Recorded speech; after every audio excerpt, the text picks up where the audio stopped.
You're either gonna love this video or you're gonna wanna fight me at the end of it. Either way, doesn't matter. Because as a Ferrari fan, a Tifosi, the last 5 years have been interesting. They've had their ups,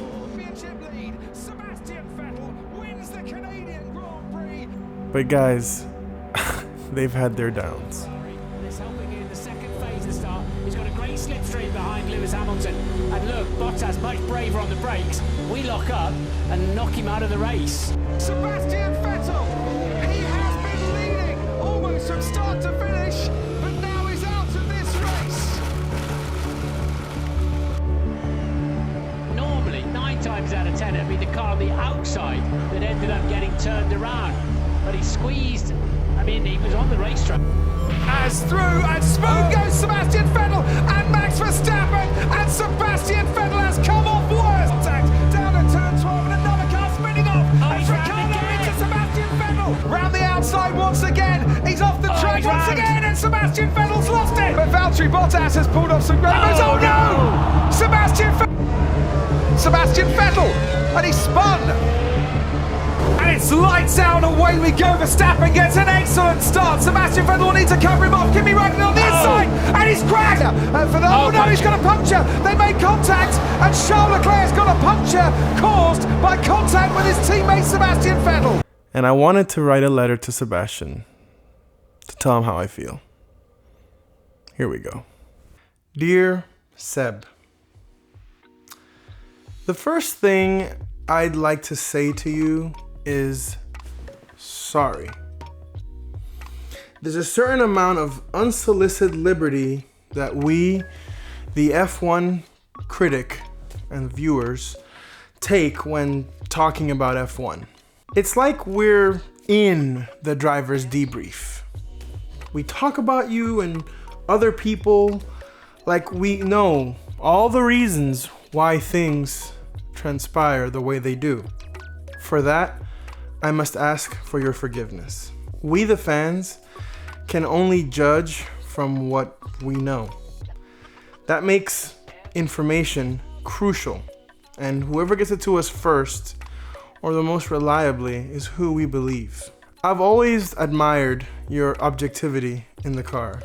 You always call for Honestly, it's kind of your go-to line. It's like the Sebastian version of "Whoa." To repay that honesty, I'd like to dip into some of that myself.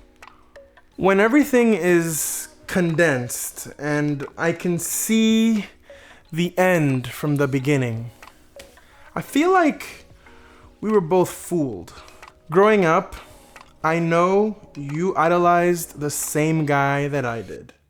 I'd wake up at 6:30 a.m. every other Sunday here in the States, tune in to Speed Channel, Speed Vision, even Sky Sports, to watch the German anthem be played and then the Italian anthem right after.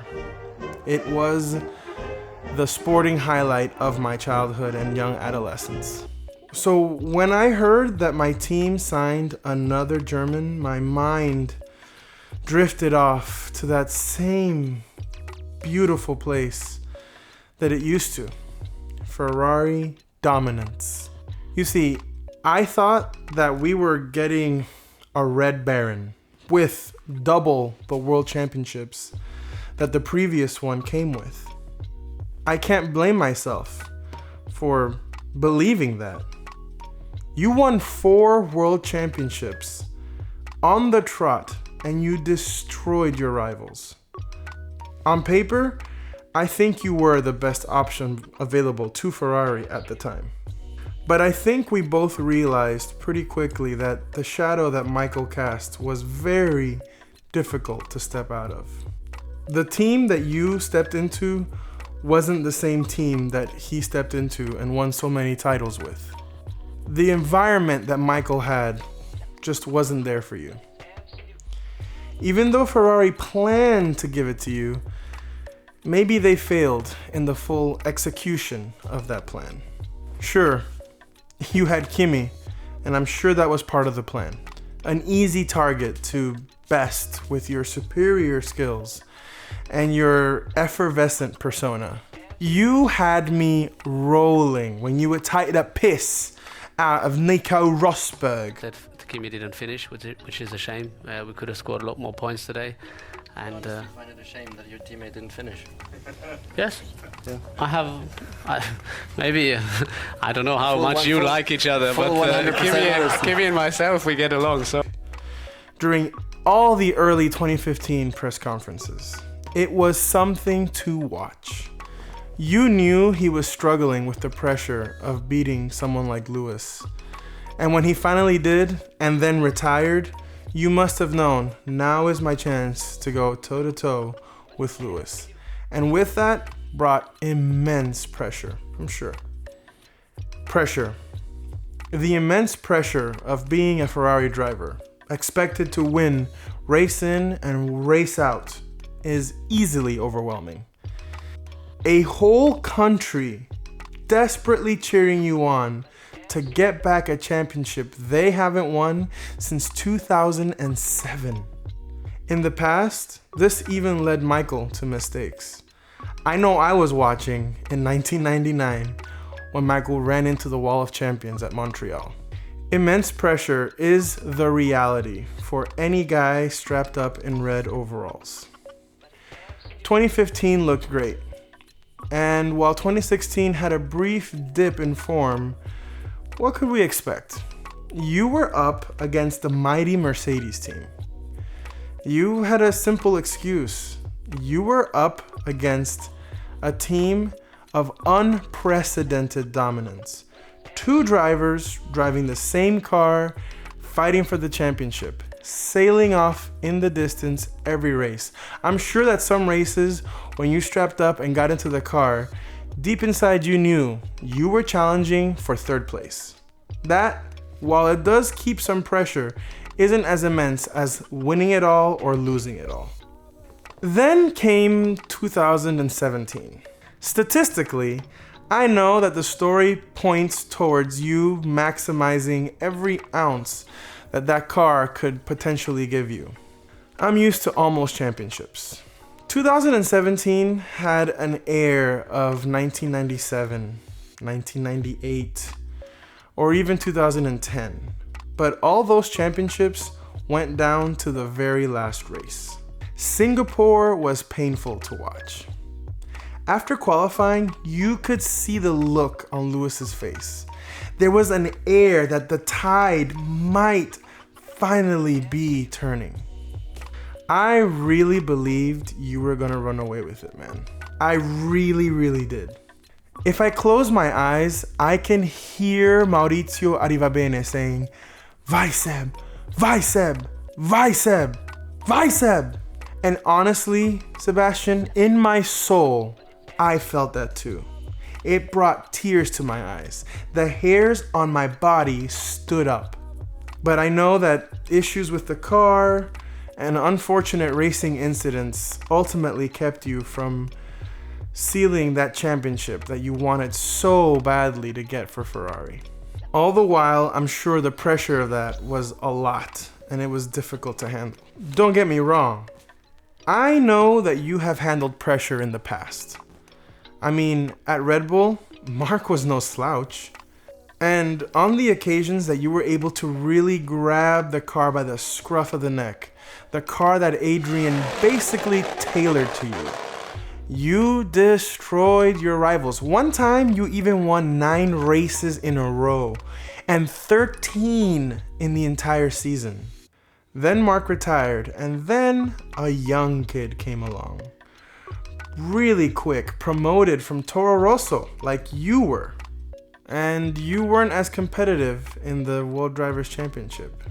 We all saw how different your smile was to his. I'd like to pause here and give a shout out to my sponsor for this video, me. Yes, that's right. I'm sponsoring this video. I've taken a lot of my free time to write these stories, and if you like them, please give me a like or a subscribe. I would appreciate it. And share it. If you like F1 and you like content like this, share it. Thank you. Now back to the story. Oh, Seb, I hate to say we've arrived at 2018. Here is where we lost you, man.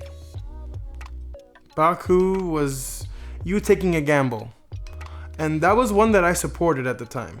You gotta take your risks. Sometimes you just gotta lick the stamp and send it. Am I right? Am I right? Am I right? But then France happened, and my doubts really started to set in. But Germany. I know Germany was painful for you. We could all hear it in the radio. But what you have to understand, Seb, is that Germany was painful for us too. I don't need to remind you that you had a championship lead on Lewis Hamilton. You had a championship winning car. Yes, Ferrari made mistakes. Every team makes mistakes. To be honest, I try to think of situations where Fernando or Michael or Lewis won championships in spite of the sheer amount of lapses in judgment that you were responsible for towards the end of that season. And I confess to you, Seb, I can find no examples. What I saw in those guys was a true grit, a special sauce, a secret ingredient, a fabric of a cloth I don't think you were cut from. These guys are famous for maximizing any advantage given to them and consistently finishing races as far up as their cars could possibly take them. Despite our errors as a team, I truly believe Ferrari gave you a car capable of winning a world championship, and you didn't deliver.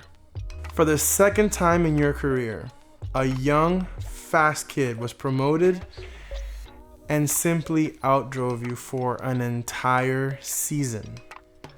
Silverstone was like watching someone else driving our car. And no matter what you say about Brazil, that one was on you. I mean, it wasn't even the first time that the exact accident happened to you.